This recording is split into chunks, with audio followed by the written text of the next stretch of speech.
Bueno, entonces, siguiendo con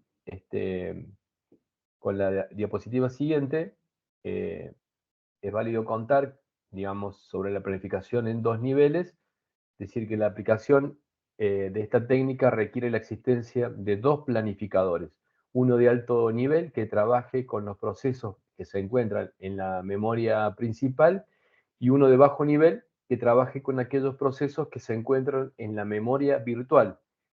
La memoria virtual es el espacio de disco duro que el sistema operativo utiliza para simular la expansión de la memoria RAM.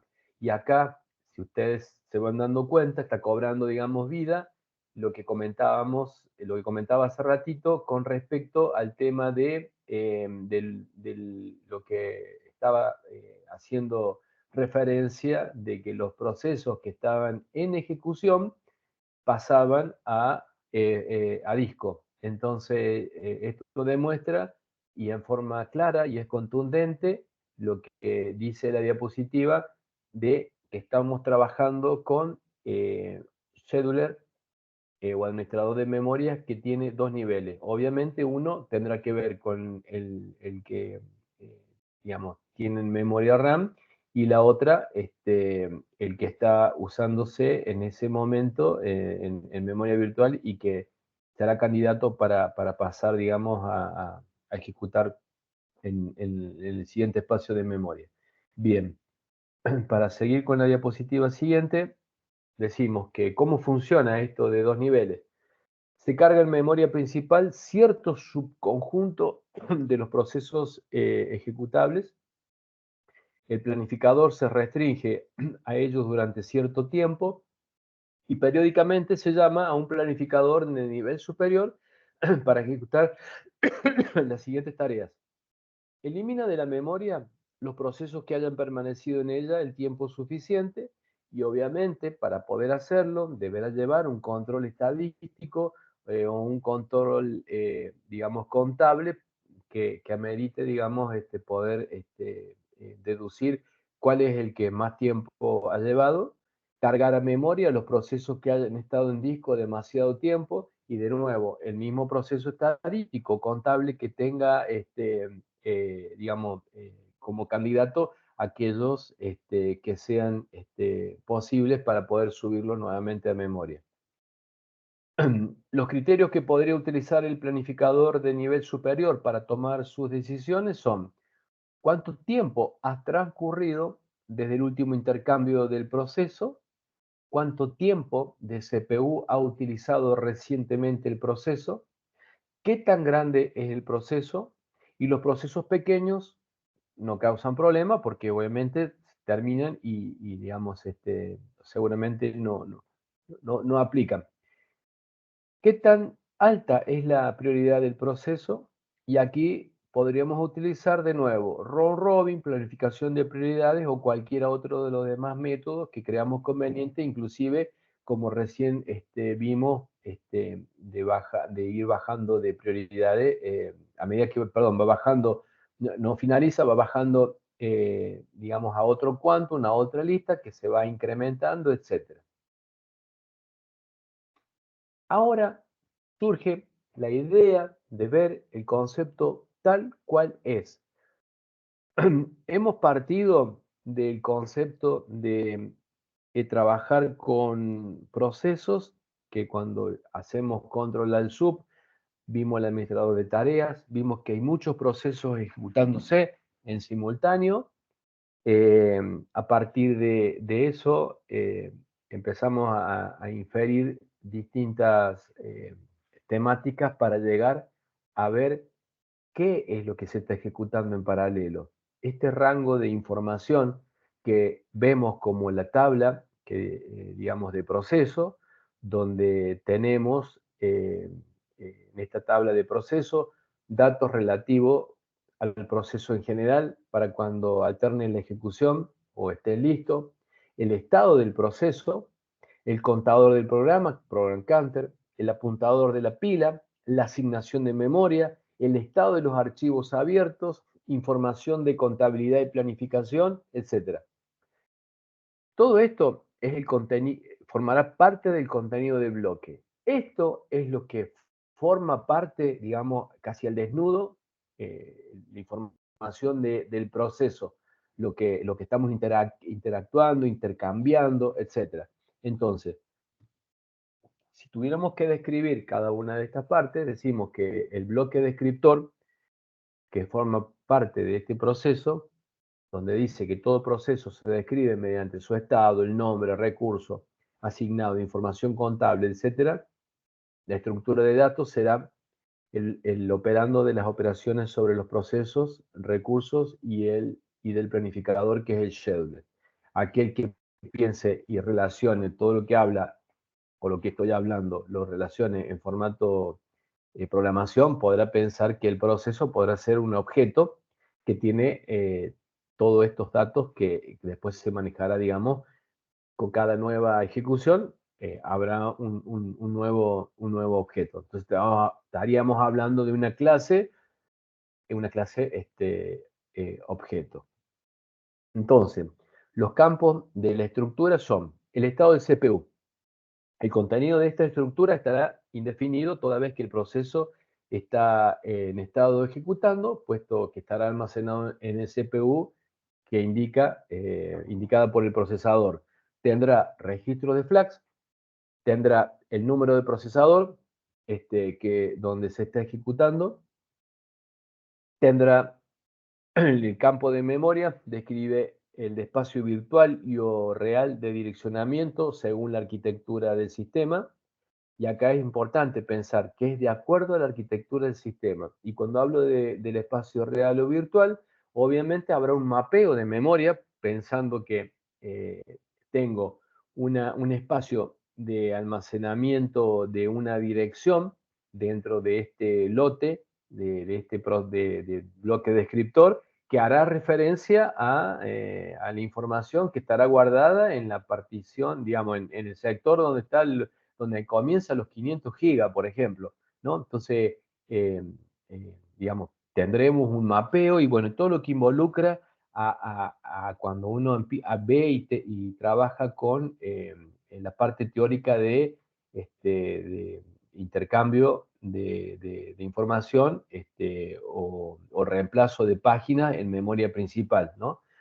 Entonces, el estado del proceso, si está en ejecutado, listo y bloqueado, y donde obviamente la tabla de procesos, como vemos en la imagen, figura un PID que estará numerado de 1 hasta n, que sería la identificación del proceso, la tabla propiamente, o el bloque descriptor de proceso, y que estará, digamos, de acuerdo a una estructura, irá enlazándose para poder tener dentro de esa cuestión de estructura enlazada, saber cuál es el hijo, cuál es el padre, los procesos que se van creando, etc.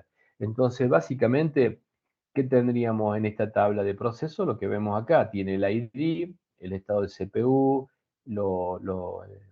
digamos, información del procesador, la memoria, los archivos abiertos, otros recursos. Bueno, esto forma parte de lo que estamos continuamente hablando, de que los procesos están en cualquier estado. Bueno, acá está el contenido de la estructura de proceso. Forman parte también los recursos de software, los archivos, semáforos, etcétera, el hardware del dispositivo, el tipo de planificador, la prioridad, que podrá incluir una prioridad externa de largo aliento o, en su defecto, una prioridad interna dinámica de alcance reducido. La contabilización, es decir, la información contable, como ser la cantidad de entrada-salida, los fallos de páginas, el consumo del procesador, memoria utilizada, etcétera, ya que estos datos obviamente van a ser justamente datos con los que el planificador se puede basar para tomar decisiones de reemplazo en memoria. Tendrá un ancestro que indicará quién creó ese proceso, y descendiente es una lista de punteros con la misma estructura del bloque de descriptor de procesos de los hijos de este proceso. Entonces, recordando que cada proceso va a estar formado por una entrada de este bloque de descriptor de procesos. En la creación de proceso los procesos de un sistema son creados a partir de otro proceso. Al creador se le denomina padre y al nuevo proceso hijo. Esto genera una jerarquía de procesos del sistema, que lo hemos dibujado anteriormente mediante un grafo, digamos, de árbol. En el diseño del sistema operativo se debe decidir en el momento de la creación de un nuevo proceso cuáles recursos compartirán el proceso padre e hijo. Las operaciones que se comparten, si se comparte todo, algo o no se comparte nada. Acá donde empieza a tener una relación con lo que el punto de partida de esta teoría, donde hablamos de variables compartidas, ¿no? Sabiendo que los procesos que comparten variables estarán trabajando mediante alguna de estrategia que estemos usando, que dijimos como sección crítica, tomando la parte, podemos tomar semáforos, monitores, etcétera. Bueno, estamos viendo un poco más adentro cómo es el proceso. Vuelvo a repetir, digamos, para que nos ubiquemos en contexto. También se puede determinar qué sucede con los hijos cuando muere el padre. Puede morir también o cambiar de padre. Son decisiones que podemos tomar. A eso hacía referencia inicialmente cuando teníamos el administrador de tareas, que si nos paramos en una tarea determinada y decidimos terminar ese proceso, puede suceder esto que está acá y una decisión que deberemos hacer si desarrollamos nuestro administrador, digamos, o nuestro scheduler. Una vez creado el nuevo proceso, tendrán un hilo que es el Program Counter de ejecución propio, es decir, que hay uno por cada proceso y el sistema genera un nuevo PCB para el proceso creado. Entonces, cuando hacemos doble clic, estamos creando el proceso que tiene todas estas características y cuya información es las dos diapositivas anteriores, dos o tres diapositivas anteriores que vimos. Bueno, solamente contar también que uno puede invocar con sistemas operativos como Linux usando el System Call Fork para crear nuevos procesos. Es decir, que si tenemos un proceso inicial que digamos que tiene un ID y creamos un fork, estamos creando, podemos crear un hijo y ese hijo va a tener, digamos, su propio ID y va a estar relacionado con y saber quién es el padre, digamos. Básicamente, lo que quiero demostrar con esta diapositiva es que en forma manual podemos crear en algunos sistemas operativos, como el que estoy mencionando, los procesos a medida que se van necesitando. Si tuviéramos que armar en un lenguaje C usando fork, ¿no? Sería una estructura muy parecida a esta, donde podríamos llegar a tener en algún momento un estado como el que estamos viendo acá de esta estructura de árbol, donde puntualmente, como pueden observar, inicialmente podremos tener un ID 0, 1, 2, 3, pero después, digamos, entre el intercambio de que un proceso, un hilo puede estar ejecutando, se le acaba el quantum, va y viene, se crea nuevamente, etcétera, podemos llegar a tener ID como lo que está, ¿no? Una radiografía o una foto tomada en algún momento de la instancia de la ejecución de un determinado proceso. Eso es lo que tenemos acá nada más. Bien.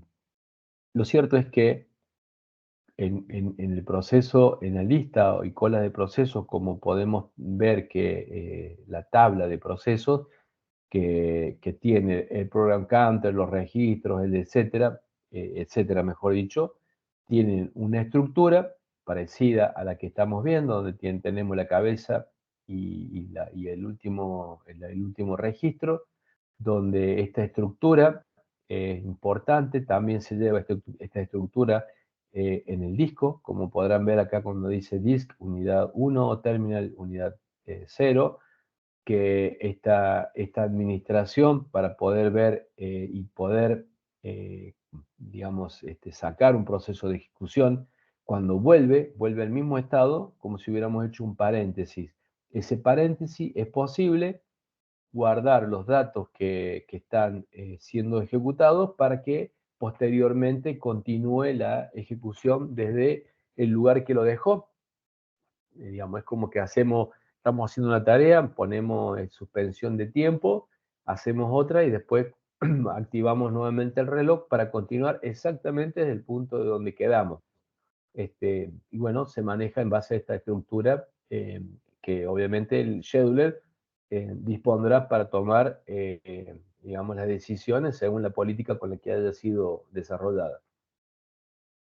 Acá es donde viene el concepto que ustedes muy bien definieron y me ayudaron a responder, el tema del cambio de contexto.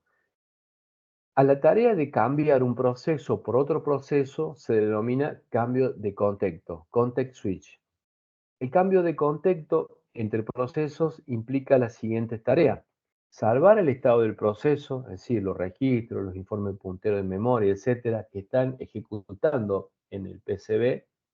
Cambiar el estado del proceso que está ejecutando al que corresponda. Cargar el estado del proceso asignado al CPU a partir de su PCB y cambiar el estado del proceso nuevo ejecutado. Esto es lo que se produce, obviamente, cuando se hace este cambio de contexto. Y obviamente, acá donde estaba el ejemplo, que tal vez lo van a recordar, en caso de que se lo hayan olvidado, cuando hablábamos del tema del quantum. Si el quantum era cortito, ¿por qué, digamos, bajaba la performance y creaba un overhead? Entonces, estos cambios de contexto hacen que tenga que migrar de un lado a otro y ahora ya sabemos lo que está migrando. Está migrando estos bloques de información que son necesarios y que son la captura de un instante determinado de ejecución para que después pueda volver a ese mismo estado. Los procesos concurrentes se pueden ejecutar en un entorno aislado. Se debe asegurar la ausencia de interferencias. Vimos que, digamos, dentro del contexto de lo que analizamos en la última unidad, digamos, libre de interferencia involucraba cumplir, digamos, con las características de ciertas reglas para que pudiera darse la concurrencia. Eh, Dice que además podrán interactuar cooperando en pos de un objetivo común, compartiendo objetos comunes. En sistemas que es necesario que en el sistema operativo brinde unas herramientas específicas para la comunicación y sincronización entre los procesos. El Interprocess Communication, que es una herramienta que permite a los procesos comunicarse y sincronizarse sin compartir el espacio de direccionamiento de memoria. Para poder ver sobre esta temática hay dos enfoques que se llevan a cabo, ¿no? Porque lo que hemos mencionado en teorías anteriores es que si teníamos procesos, por ejemplo, distribuidos y teníamos como uso un buffer en común, en una virtualización de equipos, aplicaba, digamos, el concepto de productor y consumidor. Acá lo que está diciendo es que tenemos esta herramienta que se llama IPC, que permite comunicarse los procesos y sincronizarse además sin tener que compartir un espacio de memoria. ¿Y cómo lo hace? A través de dos enfoques. Perdón, de espacio de direccionamiento de memoria. Digamos, aunque suene, digamos, contradictorio, el concepto es memoria compartida o pasaje de mensaje.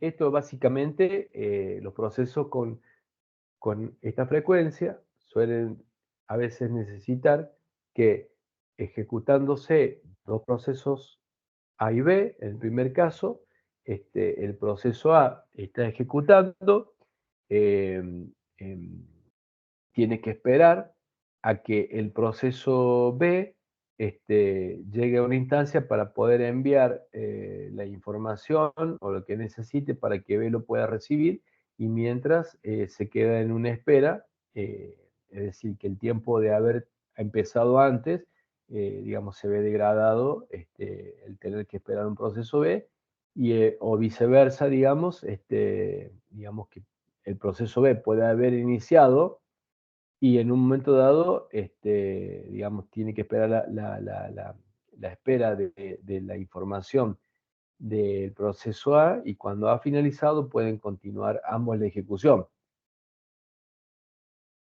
Esto es esta idea de tener que hacer, de llevar a cabo la espera, es como lo que vimos y termina siendo justamente esto que se conoce con el nombre de condiciones de competencia o Ray Condition, en virtud de que en un momento dado es necesario que haya un único proceso dentro de una región crítica que modifique, digamos, un dato compartido. Entonces, esa espera que hacía referencia y que introduce en la imagen de la diapositiva anterior, se termina transformando en lo que vemos en esta diapositiva como una condición de competencia, donde el ejemplo, digamos, de compartir datos a través de un spooler de impresión y que puede, digamos, cuando llega el caso de estar queriendo ocupar el mismo espacio o escribir en el mismo espacio de memoria, puede generar un conflicto porque justamente ambos están compitiendo por el mismo espacio y solamente a uno se le puede permitir el acceso o el ingreso al mismo. La exclusión mutua del ejemplo de los trenes que vimos es bien claro que si arreglamos que, digamos, que solamente un solo proceso puede estar ocupando la sección crítica, se va a evitar justamente esta condición de competencia. Como vemos en la imagen, si sucediera, terminaríamos viendo un choque, en este caso de trenes, o una modificación de datos. La condición de exclusión mutua es una solución para la condición de competencia. Las condiciones para que esté dada la exclusión mutua es que dos procesos no deben encontrarse al mismo tiempo dentro de sus secciones críticas. Es decir, que si tengo un puente como sección crítica del dibujo con el que partimos, no pueden estar dos vehículos arriba del puente. Esa es la condición. No se puede hacer hipótesis sobre la velocidad o el número de CPU. No podríamos decir que si el auto que viene de un lado es más rápido que otro, no, o sea, no se tiene en cuenta, no se debe tener en cuenta ese concepto. Ninguno de los procesos que están en ejecución fuera de su sección crítica puede bloquear a otros procesos. Es decir, que si un vehículo está transitando por el puente, el otro no puede bloquear a que transite o a otros procesos. Ningún proceso debe esperar eternamente para entrar a su sección crítica. Bueno, eso es bastante claro. Básicamente, el ejemplo de un proceso A ejecutándose y entrando en una sección crítica y en un momento dado de tiempo T2, el proceso B quiere hacer uso de o acceder a la región crítica, entonces este proceso B va a ser bloqueado, va a estar suspendido hasta que el proceso A salga de esa región crítica. Cuando sale de la región crítica va a poder hacer uso de la misma y por lo tanto va a poder después finalizar sin ningún problema. Es decir, que evidentemente cuando estamos en una región crítica y estamos usando variables compartidas, por ejemplo, el tiempo que lleva a cabo va a ser el tiempo en que el estado inicial de un proceso y el estado final del proceso que intenta usar esa región crítica. Evidentemente acá no podemos estar haciendo uso de lo que es el paralelismo, lo que es la concurrencia, porque digamos se va a ver degradada la performance en general. Una solución, una desactivación de interrupciones. ¿Qué significa? Que cada proceso desactiva todas las interrupciones justo antes de entrar a su región crítica y los activa una vez que sale de la misma. De esta manera, el CPU no alterará con otro proceso y el proceso que interrumpió actualiza la memoria sin tener intervención de otro proceso. Esto es básicamente que el que entra al puente, el vehículo que entra al puente, elimina cualquier petición de apurarse, de acelerar, etcétera, y hasta que no termina, no sale, se puede haber detenido a pescar, a mirar, digamos, nadie lo puede interrumpir, es decir, monopoliza, digamos, esa región crítica, lo cual está generando, digamos, y está perdiendo, digamos, la posibilidad de tener esta interacción tan esperada. Entonces, esta desactivación de interrupciones, que es una exclusión mutua con espera ocupada, se ve desalentada por esta situación en particular que puede poner en peligro la ejecución del resto, porque si el proceso que está dentro, digamos, desactivó las interrupciones y tiene un percance de colgarse o estar esperando un dato de entrada-salida, puede quedarse, digamos, eternamente. Entonces, como conclusión, no es correcto que los procesos del usuario tengan el poder de desactivar las interrupciones. Si uno de ellos lo hiciera y nunca las activaras nuevamente, podría ser el fin del sistema. ¿Cómo nos damos cuenta del fin del sistema? Y en modo práctico, presionando control al del y reiniciando el equipo, digamos. Eso sería más o menos el equivalente o traducido, el motivo por el cual puede suceder esto. Además, con dos CPU solo se suspenderá uno y el otro puede tener acceso a memoria compartida, digamos, porque estamos solamente interrumpiendo del que estamos usando. La desactivación de interruptores es a veces una técnica útil dentro del núcleo del procesador, pero no es adecuada como mecanismo general de exclusión mutua para los procesos de usuario. O sea, es peligroso dejárselo en manos de los usuarios, por lo que he comentado recién. Puede ser una variable de cerradura, que es por software. ¿Y en qué consiste esta metodología para asegurarnos la exclusión mutua? Es que si un proceso desea entrar a su región crítica, se hace una prueba de cerradura sobre la variable compartida. Si es igual a 0, puede entrar y pone el valor de la cerradura en 1 para que no entre ningún otro proceso. ¿Cuál es la dificultad? Que si el proceso por entrar se demora y otro entra antes, ambos procesos pueden entrar simultáneamente a la región crítica y poner ambos el valor de 1. Una posible solución es realizar una segunda lectura de un valor K y haciendo una segunda verificación antes de almacenar podría solucionar. La competencia surge ahora ya que si el segundo proceso modifica la cerradura justo después que el primer proceso tenga su segunda verificación, se vuelve a repetir el mismo proceso. Y esto es claramente, digamos, entendible y también, digamos, puede caer en una confusión. ¿Por qué? Porque esto, a modo de poder entender, supongamos que haya una opción de entrar a un baño y cuando la persona va, que le toca en turno, va entrando al baño y saluda a alguien y se mete a alguien de antemano, es la situación de la dificultad que presenta de que alguien entró antes de que el otro cerrara la puerta y pueden encontrarse justamente dos procesos dentro de esa región crítica. El tema es que, ¿por qué sucede esto? Porque no son operaciones, que lo vamos a ir viendo, no son operaciones indivisibles. ¿Y qué quiere decir? Que no son operaciones atómicas.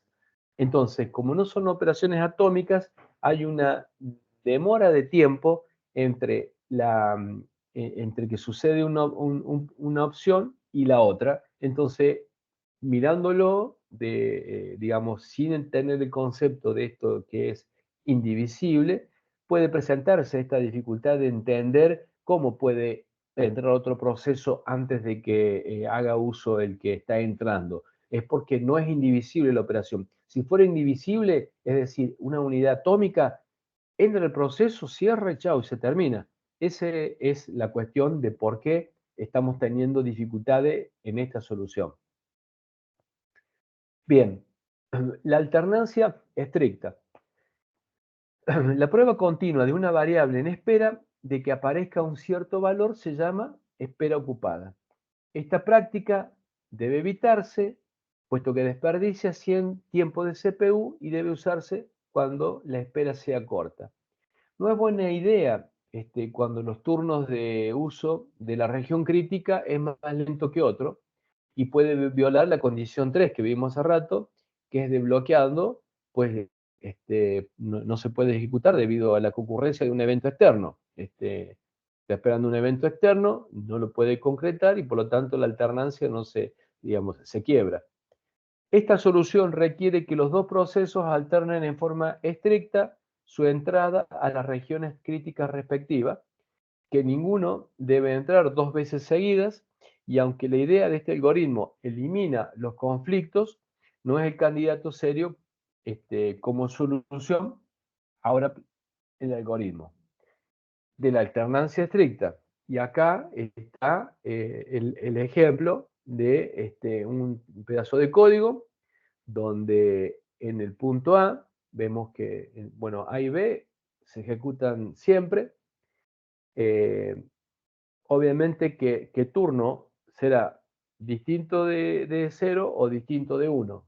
En el caso, digamos, de la asignación inicial que puede haber, entonces solamente uno de ellos va a entrar y el otro se va a quedar esperando en esa iteración, digamos, del segundo while.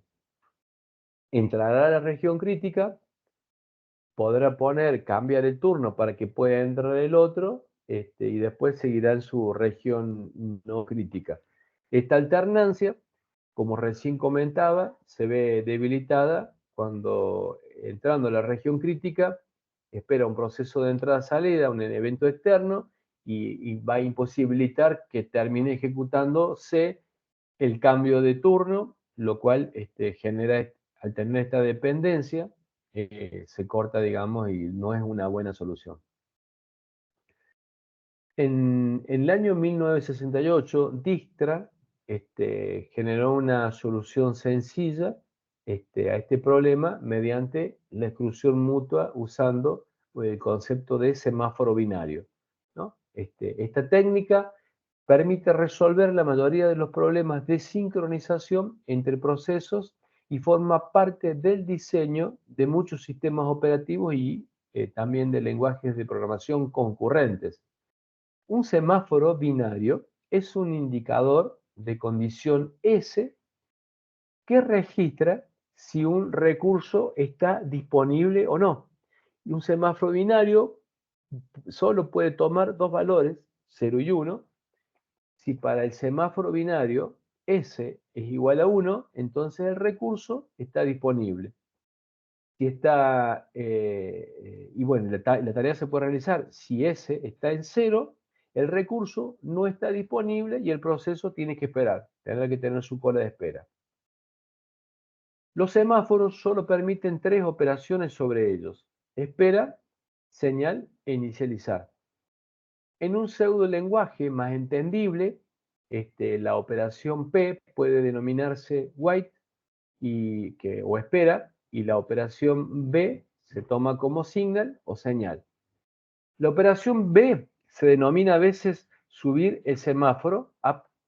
¿Por qué subir el semáforo? Porque se va a introducir el concepto de que si tenemos, por ejemplo, 10 recursos a compartir, entonces inicialmente va a estar vacío, va a estar el semáforo en 0 y a medida que se va ocupando, digamos, va incrementándose, o sea, va a ir subiendo de valor, o puede ser al revés, arrancar de 10 y ir decrementándolo.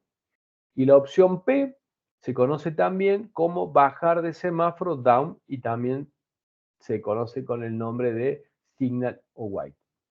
El white y el signal son operaciones indivisibles y no se pueden interrumpir. Es decir, no se pueden ejecutar ambas a la vez, no puede haber un corte entre medio y por lo tanto la acción se lleva a cabo, digamos, en forma atómica. Si hay n recursos, se inicializa el semáforo al número n. Por eso es la justificación de disminuir. Y lo que estamos viendo, y lo que dice la diapositiva, es que mediante este algoritmo podría ser un buen candidato para solucionar el problema de las regiones críticas.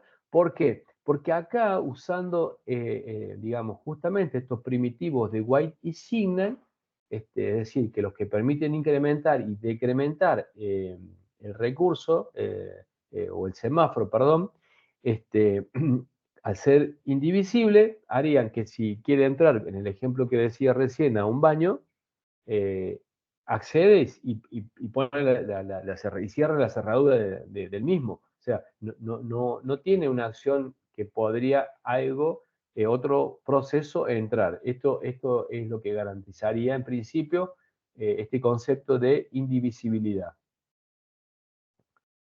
Los semáforos se emplean justamente para permitir el acceso a diferentes partes del programa donde se manipulan no solamente variables, sino también recursos que deben ser accedidos de forma especial. Según el valor con el que son inicializados, se permite a más o menos procesos a utilizar. Si lo inicializamos en 5, 5 de 10, 10, a eso quiere decir. Y por lo tanto, digamos, acá juega un papel fundamental en el tema de el uso de lo que es hilos puntualmente que pueden estar usando recursos compartidos. Eh, Acá lo que vemos es que un tipo simple de semáforo, como mencioné anteriormente, es el binario, que puede tomar solamente valores 0 y 1. Se inicializan en 1, son usados cuando los procesos pueden acceder a un recurso a la vez, y suponga justamente el siguiente ejemplo en el que se quieren sincronizar dos hilos de un proceso de manera que se dé la siguiente secuencia, AB, AB, AB así, así sucesivamente, y si tenemos que emplear esa modalidad de AB, AB, AB en la secuencialidad, o sea, que no se produzca 2B juntas, 2A juntas, o BA, sino que en esta cuestión secuencial, el código para resolver esa situación sería parecido al que estamos viendo en la diapositiva.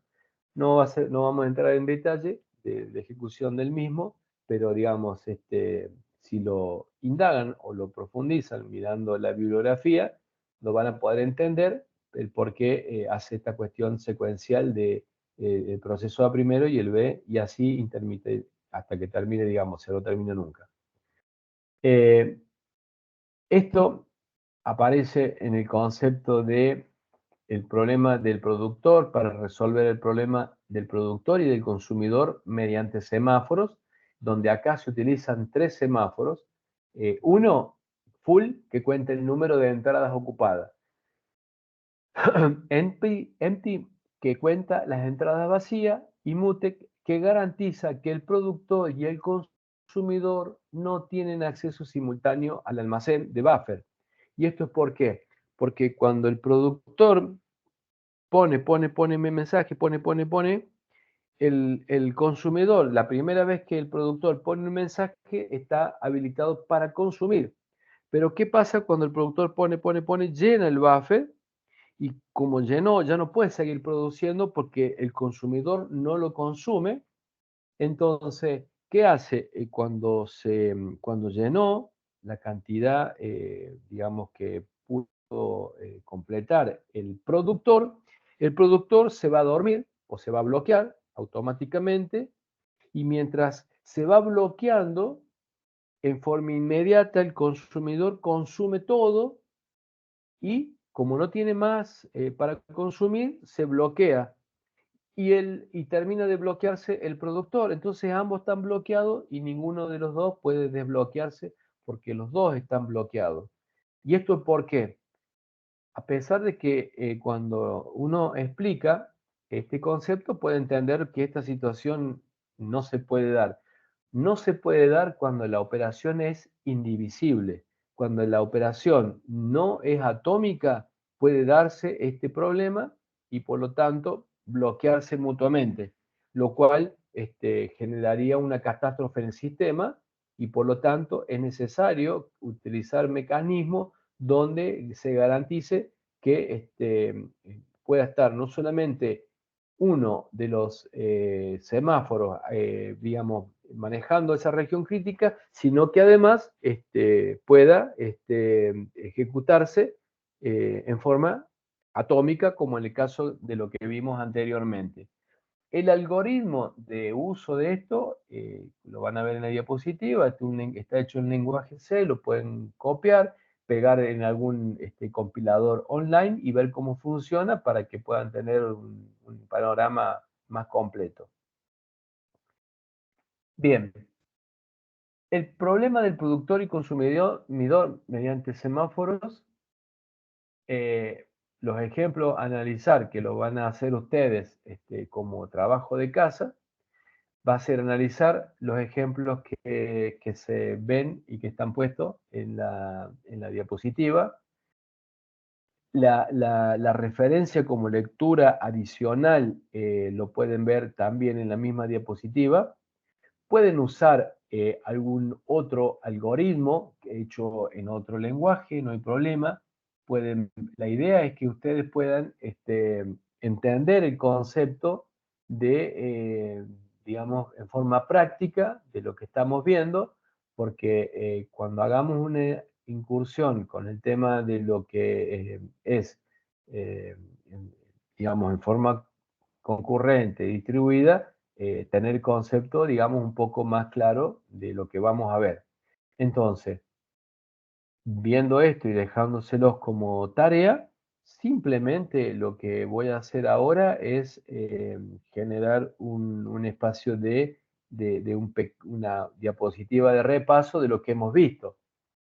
Hemos visto las condiciones de competencia, las regiones críticas, la exclusión mutua con espera, deshabilitando interrupciones con variables de candado, la alternancia estricta, la solución de Peterson, las introducciones, digamos, TCL, el dormir y esperar el problema del consumidor, lo hemos enunciado solamente en general y donde vamos a empezar a ver el tema de monitores y pasaje de transmisión de mensajes. Entonces, es lo que hemos visto hasta ahora y donde el concepto, digamos, se queda claro, digamos, que los procesos, más allá de trabajar en forma eficiente, en forma concurrente, en forma distribuida y que van cobrando de estado y pasando de un estado a otro, cumple un papel fundamental el tema de lo que se presenta y que tiene como nombre, digamos, región crítica y cómo se soluciona son los puntos que hemos visto hasta el momento. Bien, me quedan pocas diapositivas, me quedan como 10 diapositivas para cerrar, de las cuales 3 o 4 forman parte del repaso. Y les pregunto, ¿hacemos un break o continuamos? ¿Cómo están, digamos, de ánimo? Yo con la garganta seca nada más, pero tomo agua y continúo. Si no hacemos un break, como ustedes lo prefieran. Porque estos de break, por ahí se... Bien, Jonás, ¿quieren continuar? Estoy para un break, Tomás, 1-1, a ver quién desempata en esta votación. Un break, por favor, bien. Bueno, Jonás, veo que sos el único que está recontra activo. Bien, 3-1. Ganó el break. Perfecto, bien, hacemos un break entonces y 10 minutitos, corto.